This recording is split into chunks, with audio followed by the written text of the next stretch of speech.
پھر فرمایا افمن ہوا قائم علی کل نفس بما کسبت، افمن کیا پھر وہ جو، یعنی اللہ تعالی، ہوا وہ، قائم قائم ہے، نگران ہے، نگہبان ہے، علی کل نفس ہر نفس پر، جیسے سورۃ الطارق میں آتا ہے نا ان کل نفس الا علیہا حافظ، کہ ہر شخص کے اوپر کوئی نگرانی کر رہا ہے، حفاظت کر رہا ہے. تو وہ جو ہر جان کی نگرانی کر رہا ہے، نہیں مجھے اور آپ کو دیکھ رہا ہے، اور صرف ہماری شکلیں نہیں دیکھ رہا بلکہ ہمارے اعمال دیکھ رہا ہے، بما کسبت، اور وہ جو یہ سب نہیں کر سکتے، یعنی شریک یا معبود برابر ہو سکتے ہیں؟ نہیں ہو سکتے. اصل میں یہاں سوال کیا گیا ہے لیکن دوسرے شریکوں کو کمپیئر لفظوں میں نہیں کیا گیا، معنی میں ہے کہ ایک وہ ہے جو ساری دنیا کی نگرانی کر رہا ہے اور دوسرے وہ جن کو اپنے حال کی خبر نہیں. یہ دونوں برابر کیسے ہو سکتے؟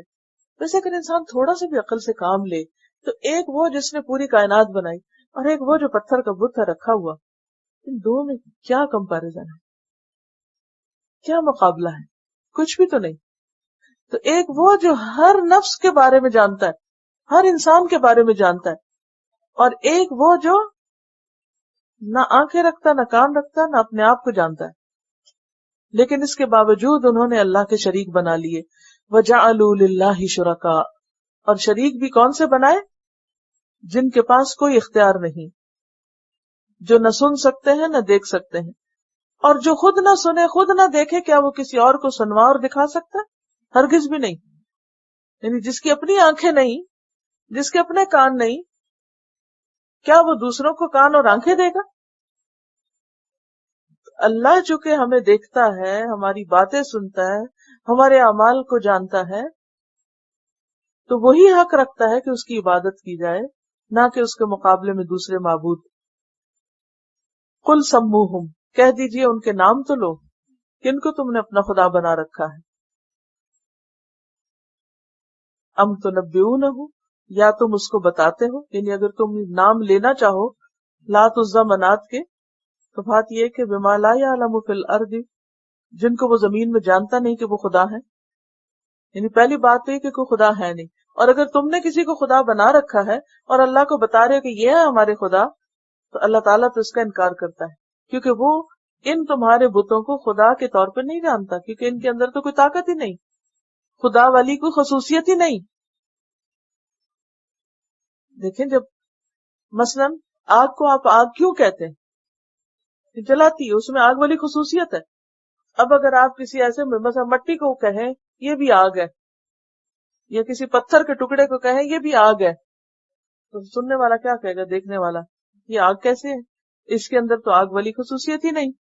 اسی طرح اگر تم کہتے ہو کہ یہ بت جو ہے یہ خدا ہے، اس کے اندر طاقت ہے، تو بات یہ کہ اس کے اندر تو خدا والی کوئی صفت ہی کوئی نہیں، یہ کیسے خدا ہو سکتے؟ ہم بظاہر من القول، یا بس تمہاری ظاہری باتیں ہیں، سرسری باتیں ہیں، ظاہری طور پر تم نے یہ سب شریک گھڑ لیے ہیں، یہ صرف لفظی باتیں ہیں، ان لفظوں کی بھی کوئی حقیقت نہیں. بل زین للذین کفروا مکرہم، بلکہ خوبصورت بنا دیا گیا ان لوگوں کے لیے جنہوں نے کفر کیا ان کا مکر. مکر کیا؟ یہ جو ان کے خود ساختہ فلسفے تھے، ان کی باتیں. بظاہر من القول کو مکر کہا گیا، یعنی لفظوں کا کھیل ہے. ایک شخص جو لا الہ الا اللہ کہتا ہے، اس کے پاس سمپل سے چند لفظ ہیں جو کہتا ہے اللہ کے سوا کوئی معبود نہیں، لیکن جب کوئی اللہ کے سوا کسی اور کو معبود قرار دیتا ہے تو اس کو خدا بنانے کے لیے وہ ایک لمبی چوڑی تعریف کے داستان باندھتا ہے، اور وہ اس کو خوب بلند کرتا ہے، لیکن اس کے باوجود اس کے اندر کچھ ہوتا نہیں. اور لوگ صرف ان باطل الفاظ کی جو طلسماتی کشش ہے اس سے متاثر ہو جاتے ہیں. یہ چند جھوٹے لیڈرز نے ایک کھیل بنا رکھا ہے کہ اللہ کے سوا دوسروں سے لوگوں کو مروب کرنے کا. یہ چال ہے، یہ مکر ہے، یہ فریب ہے، یہ جال سازی ہے، یہ دھوکہ ہے. کیا کہ کسی کو الفاظ کے کھیل سے خدا قرار دے دیا جائے.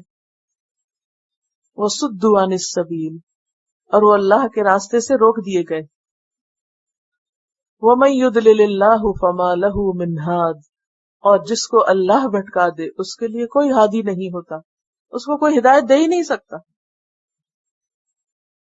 کیونکہ آپ دیکھیے کہ اللہ کے سوا کسی بھی کہا انسان یا بزرگ یا بت، کسی کی بھی جو کرامتوں کے قصے ہوتے ہیں وہ کیا ہوتے ہیں؟ جھوٹی سٹوریز ہوتی ہیں، اور لوگ ان جھوٹے قصوں سے متاثر ہو جاتے ہیں.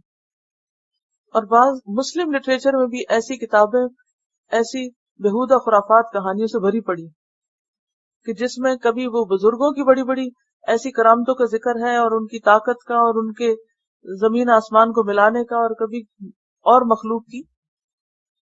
تو یہ کیا ہے؟ دراصل باتوں کا کھیل. اور جو لوگ عقل سے کام نہیں لیتے وہ بعض اوقات جذباتی باتوں سے متاثر ہو جاتے ہیں، اور وہ سمجھتے ہیں یہی حق ہے، یہی حقیقت.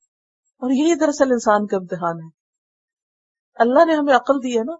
سب سے بڑا ٹیسٹ اس دنیا میں ہم لوگوں کا اسی عقل کی وجہ سے ہے کہ ہم اچھے اور برے میں فرق کر سکتے ہیں یا نہیں، صحیح اور غلط کو پہچان سکتے ہیں یا نہیں، کھرے اور کھوٹے کو الگ کر سکتے ہیں یا نہیں، اندھیرے اور روشنی کا فرق معلوم ہے ہم کو یا نہیں. اگر کوئی آنکھ اندھیرے اور روشنی کا فرق نہیں جانتی تو پھر وہ دیکھنے والی آنکھ تو نہیں. اسی طرح اگر ہر ایک کی بات سن کر یقین کر لیا جائے اور کوئی دلیل کے بغیر مان لیا جائے تو پھر کیا ہے؟ یہ تو بے عقلی ہے.